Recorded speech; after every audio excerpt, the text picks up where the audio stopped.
Welcome to Live at the League. I'm Emily Kalashewski, Assistant Director for Member Experience and Learning here. And we have got a full show focused on what's happening at the Capitol and what it means for communities across Michigan. We'll be walking through several key legislative issues our state and federal affairs team is tracking right now, from campground legislation and energy policy to drones, property tax reform conversations, and more. So buckle up. As always, if you're watching live, feel free to drop questions in the chat or Q&A box. We'll get to as many as we can along the way. We're going to jump right in. I think we've got a full house here today. Everybody from our state and federal affairs team with Betsy behind the scenes. And we are also all in the Ann Arbor office, which is fun to try to find separate spaces for us all to tune in here. But let's get right into things. Jen, I'm going to start with you. There's been movement on campground legislation, House Bill 5430. Can you walk us through what this bill does and why it matters for our members? Thanks, Emily. Yeah, 5430 had a hearing in the House Natural Resources and Tourism Committee last week, and it's really dealing with campgrounds and what's considered a temporary residence. There's some issues around campgrounds allowing the number of days somebody can be there. And so the bill was the testimony in support of the bill was this was needed to allow for people to temporarily live in campgrounds when there's a natural disaster, if there's workers coming in to help with cleanup and restoration, the housing crisis was mentioned.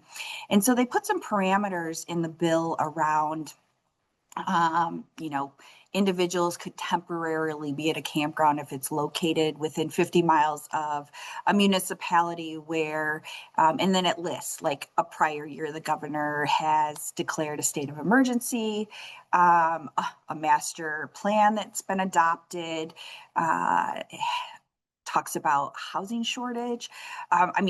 We love seeing that a master plan is actually referenced in a piece of legislation that's not the Planning Enabling Act, but I think right now you would find a majority of places are having a housing shortage. And so we provided some feedback in a non-official manners that we had received from some of our members with policy staff in the sponsor's office. And they are taking that into consideration because we asked some questions around, a lot of campgrounds allow the caretakers or the owners to have a place where they live full year round. So the bill is now kind of, it's appearing those folks would be considered temporary. That could be a problem. It doesn't take into any kind of, about the infrastructure needs if somebody is living in a campground on a longer term basis. And so, we just need to get some other things flushed out. And we'll keep our members updated as this legislation progresses. Right now, it just had that first hearing, and it sounds like they're going to be working on possibly to address some of the concerns and questions we raised. And that's what's going on with campgrounds. That's that on that. Well, let's shift right into local tax abatement sunsets. What can you tell us about that? Yeah, so we've been talking, last year, right up until the end of the year, that PA 210 and Public Act 255, dealing with commercial redevelopment and commercial rehabilitation acts, were sunsetting December 31st, 2025. The legislature did miss the date, and so those acts have now expired. And what that means is that any projects that have had a certificate that's been approved, those are going to continue on, but you cannot approve any new abatement certificates. So that's halting a ton of projects, and even just projects in that development stage where they're looking conceptually at how something would work. If the locals aren't able to make those abatements available.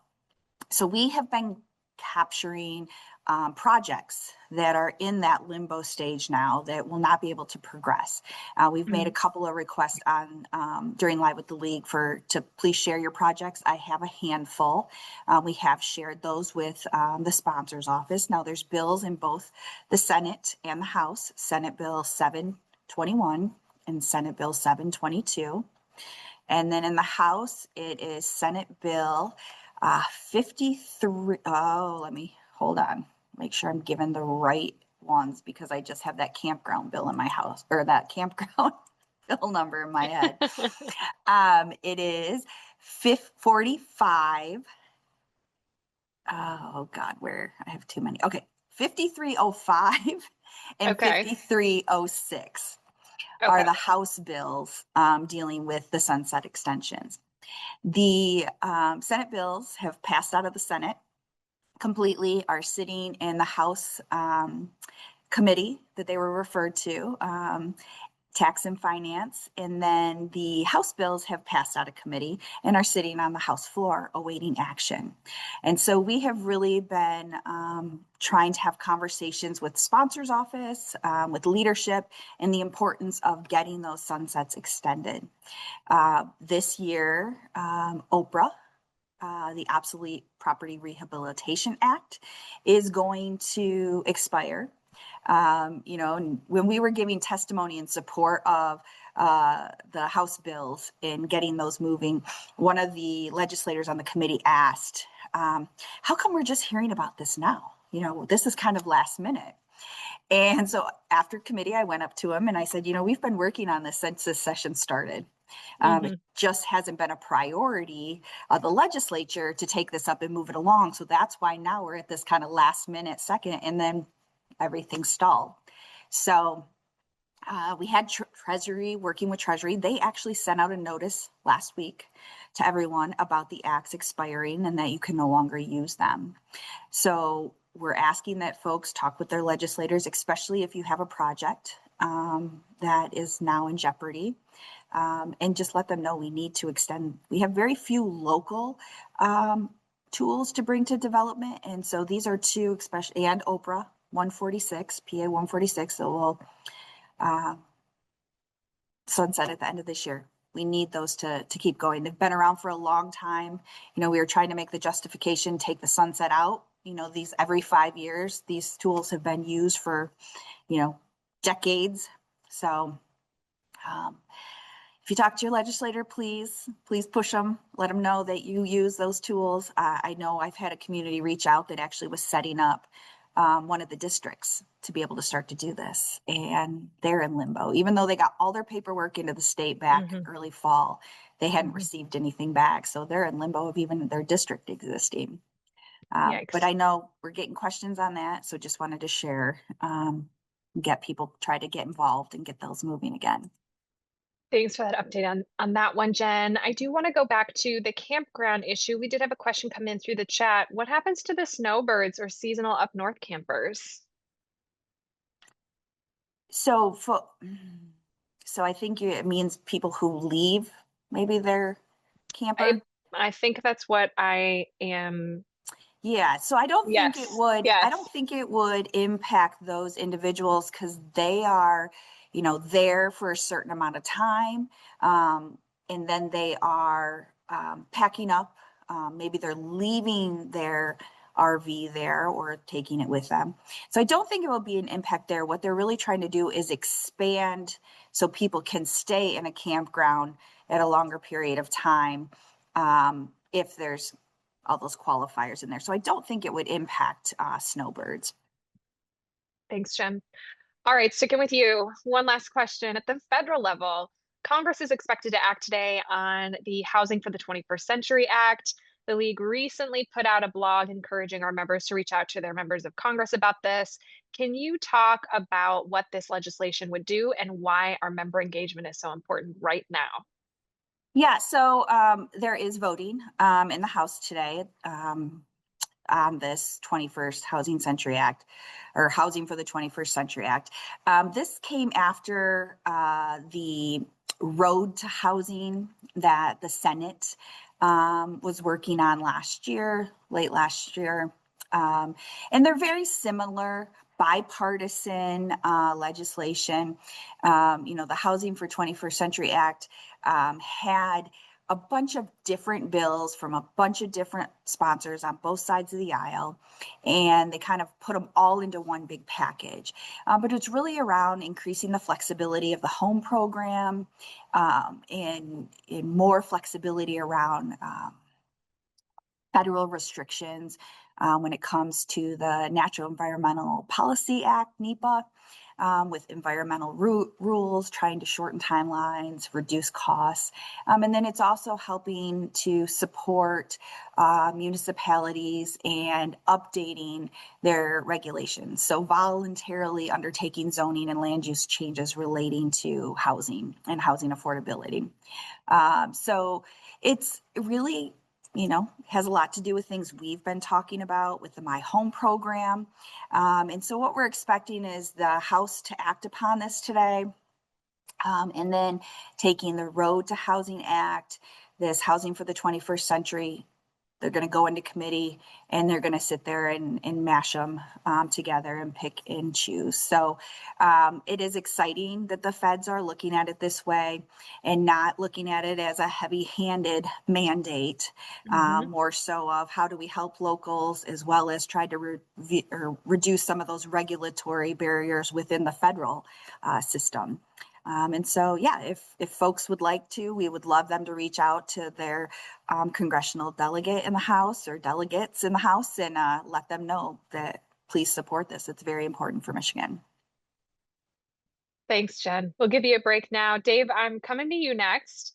There's also a package of drone-related bills moving, House Bills 5325 through 5327, along with House Bill 525. I hope I got that right. Mhm. Can you give us the high-level overview and what this could mean for communities?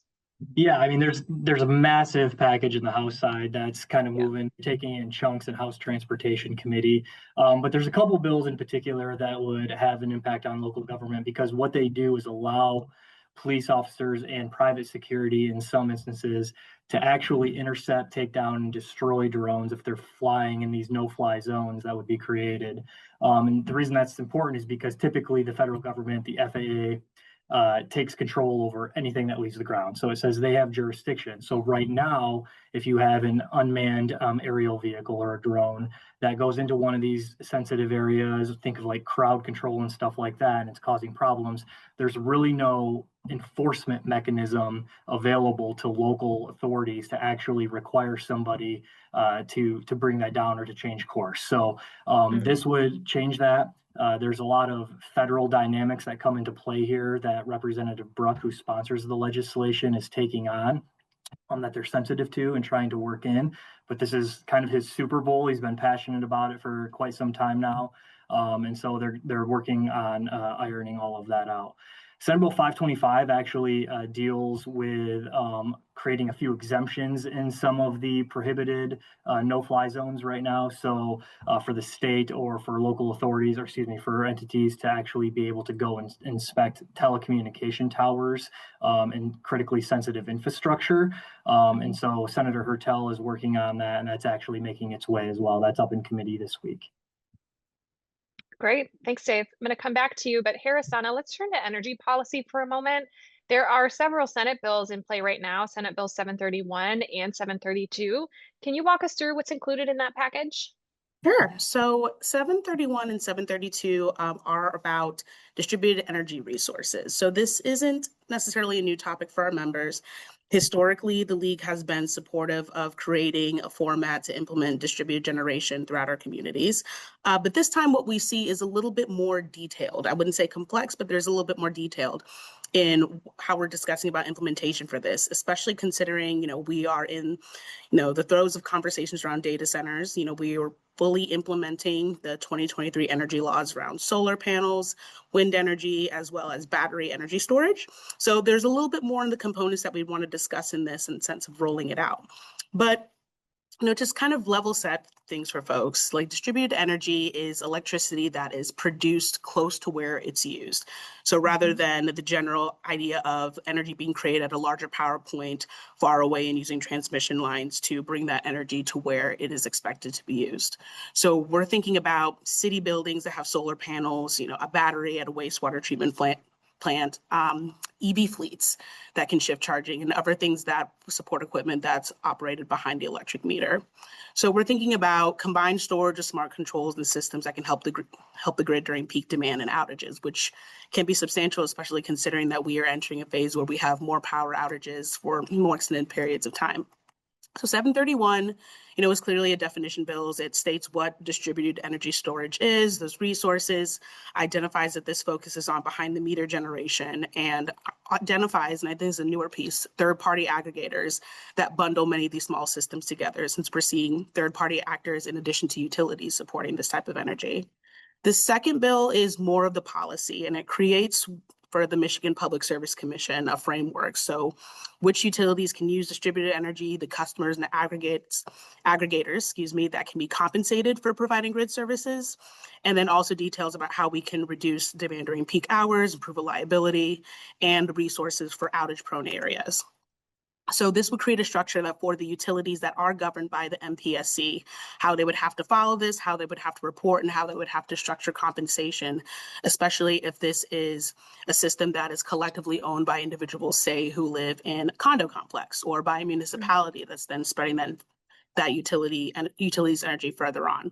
So this is going to impact our members separately who operate municipally owned utilities. You kind of have the bandwidth to do whatever you please in this, since you're not governed by the Public Service Commission.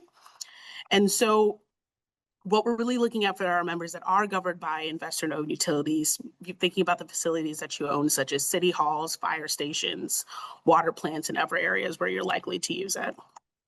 And so benefits, again, it's an offset of energy costs for creating a much more centralized way to garner energy and also utilize it for flexibility, better resilience in the sense of being able to create energy in places and lowering demand by pulling energy that normally would be pulled from larger facilities. And another piece that's included in this, which I think is very relevant to the current conversation, is data security and operational control. So that we're protecting information, we're protecting all those details, some of those components that are talked about in broader data center conversations. So we were anticipating last week to have committee on these bills. That did not happen. So we're waiting to see if this week the Senate will come back and have a committee on this legislation. But I definitely think it's something that, we should stay tuned for. Distributed generation has been a big priority, especially in the Senate for the past, 3 sessions right now. It's gotten some momentum, obviously strong support from local units of government who want to take advantage of this. Some of the utilities have had some concerns in the past years. We haven't really seen much momentum on this legislation beyond the Senate. But I definitely think that now that, like I mentioned before, we're much more grounded in the 23 energy laws. We're seeing momentum move on data centers. We're starting conversations around battery storage. I think it's likely that we could see this move through the chamber pretty quickly this fall. Thanks so much, Arizona. All right, John, let's get you in the conversation. There continue to be broader conversations around property tax reform right now. Over the weekend, the governor previewed a proposal to cut property taxes for senior citizens as part of the upcoming State of the State. What do we know so far, and what should communities be watching for as the budget proposal comes out on Wednesday? Yeah, it was a surprise when I saw that on Sunday. It really actually just interrupted my Costco trip in a way I wasn't expecting. Ooh, all right. But that being said, what we got was just a snippet, I think. And I say I think because details as the governor previews things that are likely to be in her budget are very light on details traditionally. And so what we saw is that there's a $90 million proposal that will reduce property taxes for seniors. She attributes some other numbers to it by, $345 on average, type of stuff. But it is hard to actually understand exactly what may or may not happen behind that policy, right? Because there will be questions we will have like, well, is it one time? Is it going to be ongoing? Are there income restrictions to it? Those are the types of things that we don't know. Although I will say, if she was working on Super Bowl Sunday, I thought it was fair for her staff to work, so I called her. And didn't get much of a response other than, we'll know more on Wednesday. And that's really kind of the key marker here. She's going to release her budget on Wednesday. It's going to be presented by Budget Director Jen Flood at 1 p.m. We'll be watching that closely to understand not just how maybe some of the mechanics of that work, if it's included in there. And we'll be able to tell that, simply because there are specific things that we can see if it's going to be one-time funding or ongoing appropriations, but also how that impacts other things within the budget. What does statutory revenue sharing look like? What does funding for housing look like? And other programs that we're tracking and have advocated for over the course of time. We know right now that the budget's going to be a little tight. It doesn't necessarily mean it's going to be flat or shrinking. It's just going to be tighter than it was in previous years. And so those priorities that she's starting to lay out are going to have to pull likely from other places. Now, are they other one-time dollars? Are they programs that have been ongoing? We don't know yet. But she now has identified this and identified literacy specifically as two big spending items within that budget, and two things we'll be tracking closely. All right, 1 p.m. on Wednesday. We'll be tuning in live to that. We do have another question that's come in through the chat that I think I'm going to direct to you, John. When can we expect the detailed community revenue estimates for revenue sharing and Act 51/neighborhood road funds now that the revenue sharing conference is complete? They weren't there the last time this member checked. Yeah, so I'll put the revenue sharing numbers in the chat right now. When you look at those numbers are reflective of both constitutional and statutory for the current fiscal year. If we just remember the budget negotiations, statutory was flat and constitutional was actually down due to the transportation funding proposal that passed and did not backfill the loss in constitutional revenue sharing from no longer charging sales tax at the pump. What you will not see in that document, though, is sort of the change from the previous consensus revenue estimating conference. So on average, cities and villages specifically, I'm taking townships out of it just for a second, but cities and villages specifically are going to be down about 1%. That is actually a 1% improvement from the previous CREC, which had us down about 2%. So that tells us that sales tax collections actually up slightly in these most recent projections.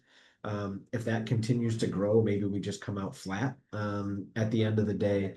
But current projections are actually improving on sales tax collections, which means our revenue's growing, and that may ultimately help blunt much of what we saw in the transportation funding proposal or package that passed. Thanks, John. Yeah. Dave, I said we'd come back to you. So let's talk about elections. Some bills were posted on Thursday related to changing election dates. Walk us through what those are and what we should know. Yeah, so these bills were introduced a while ago, Senate Bill 691 and 698. And I had a little check-in with Senator Singh, who sponsors the legislation this morning, just to kind of get a temperature of where the room is on these. And so what they would do is do away with the August primary and bring that back to May. And it would actually implement a February, May, and then November general election going forward. We haven't taken an official position on this yet. There are reintroductions of last session, just a little bit different though. But what I will say is that the clerks associations are generally supportive of the legislation, I'm told. There is some concern about that February election date or just the third election date in general. The overall notion of this was to try and streamline the process, and they think that a third one is, a bit complicated and costly and unnecessary. The flip side of that, schools really push back. They want to see that third election for millages that may not make it through once. They want additional chances. So what Senator Singh says is that there's not going to be any voting this week. He's going to continue some outreach for groups. We have another conversation scheduled. And basically, he's looking to kind of reach some type of a compromise right now. But things are looking like they're going to progress. I will say that There are some wildly different personalities who are co-sponsoring this legislation, from very conservative to very liberal on this. So it is very much a bipartisan effort. And I think that there is a lot of interest in getting something done after what was a bit of a cooling off period on this topic. So I wouldn't be surprised if these bills are back up next week, looking at a vote in committee. So, staying on this topic of elections, before we wrap up, just a quick informational note. There was a primary election on February 3rd in the 35th Senate District. Dave, do you have any information for us on that? So this was a long time coming. So I think it was about 13 months after that seat was vacated by, Kristen McDonald-Rivet. The governor had called for this, so they had held that election in February. Chedrick Green is the Democrat that advanced in that, and Jason Tunney is the Republican. So they will actually go to a special May general election for this seat, which will only be a few months in the making before they have to do another general election again come November. But this seat does have pretty big implications. There's a lot of spending right now because currently the dynamic in the Senate is 19 Democrats, 18 Republicans. So this could either increase a buffer for Democrats 1 seat, or it could take the Senate down to a 19-19 split, meaning that the lieutenant governor would have to break every single tie vote going forward. So that could be pretty tiring and change the dynamics for how the Senate operates for the rest of the year, really. Thanks, Dave. All right, John, I want to go back to you to answer a couple more questions or clarify a few things that have come in. First, let's talk about the roads package. Yeah, so I know the question came in on road estimates, and I'm gonna put that in the chat as well. Mhm. That is still the same estimates that came out shortly after the package passed. There are not new estimates based on the consensus revenue estimating conference. And a lot of that has to do with the fact that those numbers don't always directly, or in this case, directly correlate to the new roads package. That is because it is still based on gas tax collection, based on the swap that was done. And so that becomes really important in terms of just understanding how much revenue is going to be there. And that's a real-time collection data piece. So those estimates are still tracking with where we initially were.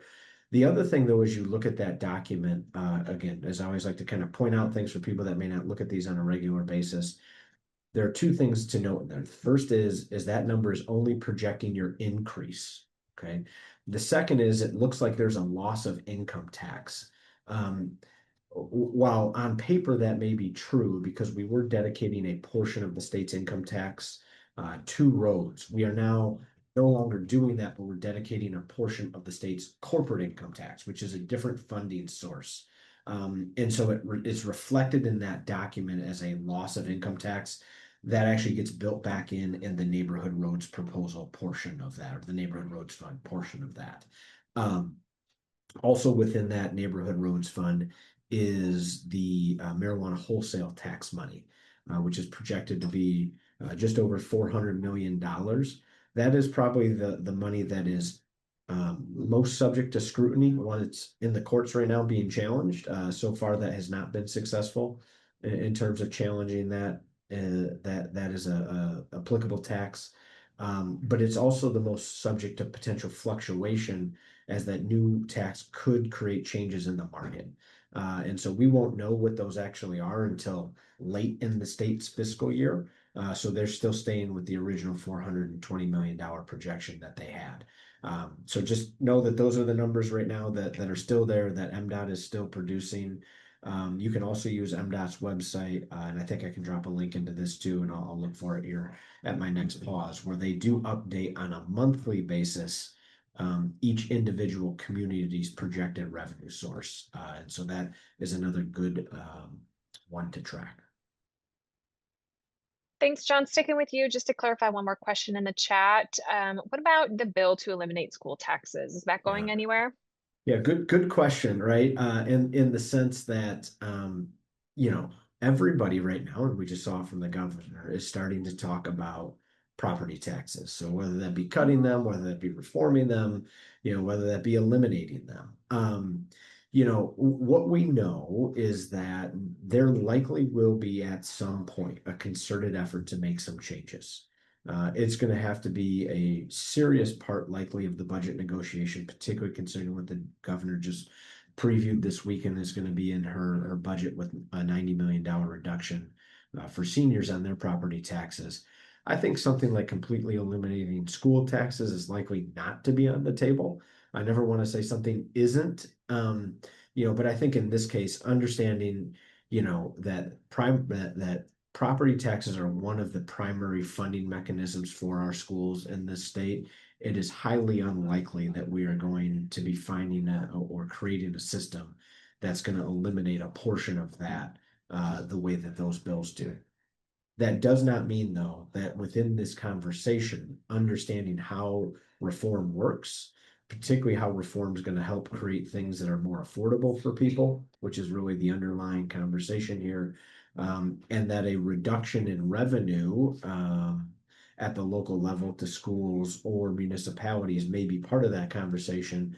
But to the speaker's credit, he has also said that any reduction to schools and local government needs to be backfilled and they need to be held harmless. So as we enter into these conversations and negotiations, any change that we would consider would have to ultimately, at the end of the day, ensure that it is revenue neutral. And that particular bill does not do that, but that conversation is trending in that direction, regardless of what the mechanism in which to create that relief is. Thanks, John. Appreciate that. All right, Dave, can you just clarify for us the proposed new primary election arrangement begins in 2028? Is that correct? That's a question. I'm not making that statement.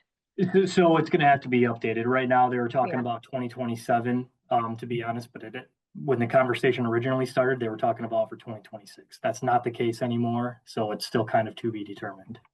Not this All right. year is what I would say. Not this year. Got it. Thank you so much, Dave. All right. Before we wrap up, a couple of quick reminders. First, the virtual Elected Officials Academy summits are happening February 20th through 21st. The core summit is a required step to complete level 1 of the Elected Officials Academy, and it covers the fundamentals of serving as a local elected official, like roles, responsibilities. There's a bit about planning in there and a whole bunch of other stuff. The advanced summit is for officials who've already completed that core summit and want to go even deeper. This focus for this virtual advanced summit is on finance and budgeting with practical real world discussions to support better decision making in your community. If either of those sound of interest to you, we've got a link in the chat so you can learn more and register. And as always, I've got to remind you, Capitol Conference registration is open. This is taking place March 10th and 11th in Lansing and brings local leaders together with state policymakers to engage on key issues, connect with peers, and bring insights back to your communities. Details and registration links are in the chat for that and everything else. I want to say it's been a delight to have everybody from the state and federal affairs team with us today, real full house. And that's all we've got for you. Thank you so much. Have a great rest of your day and a great week. We'll see you next time.